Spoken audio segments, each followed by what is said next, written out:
ಸಾಂಬಾರ್ ವಿಚಾರಕ್ಕೆ ಕ್ಯಾಂಟೀನ್ ಸಿಬ್ಬಂದಿ ಮೇಲೆ ಚಪ್ಪಲಿ ಏಟು. ಮಂಗಳಗಿರಿ ಏಮ್ಸ್ನಲ್ಲಿ ಮಹಿಳಾ ಗ್ರಾಹಕಿಯ ಅಮಾನವೀಯ ವರ್ತನೆ. Video viral.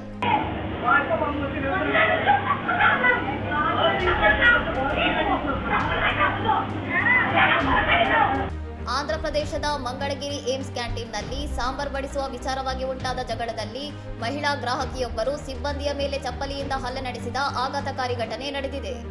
ಈಗಾಗಲೇ 3 ಬಾರಿ ಸಾಂಬಾರ್ ಹಾಕಿದ್ದರಿಂದ ಸಿಬ್ಬಂದಿ ಮತ್ತೊಮ್ಮೆ ನೀಡಲು ನಿರಾಕರಿಸಿದಾಗ ಕೋಪಗೊಂಡ ಮಹಿಳೆ ಸಿಬ್ಬಂದಿಯೊಂದಿಗೆ ತೀವ್ರ ವಾಕ್ಸಮರ ನಡೆಸಿ ನಂತರ ತನ್ನ ಚಪ್ಪಲಿ ಕಳಚಿ ದಾಳಿ ನಡೆಸಿದ್ದಾರೆ. ಕ್ಯಾಂಟೀನ್ನ ಸಿಸಿಟಿವಿ ಕ್ಯಾಮೆರಾದಲ್ಲಿ ಸೆರೆಯಾಗಿರುವ ಈ ದೃಶ್ಯ ಸಾಮಾಜಿಕ ಜಾಲತಾಣಗಳಲ್ಲಿ ವೈರಲ್ ಆಗಿದ್ದು, ಸಣ್ಣ ವಿಷಯಕ್ಕಾಗಿ ಸಾರ್ವಜನಿಕವಾಗಿ ಇಂತಹ ವರ್ತನೆ ತೋರಿರುವುದು ಭಾರೀ ಆಕ್ರೋಶಕ್ಕೆ ಕಾರಣವಾಗಿದೆ.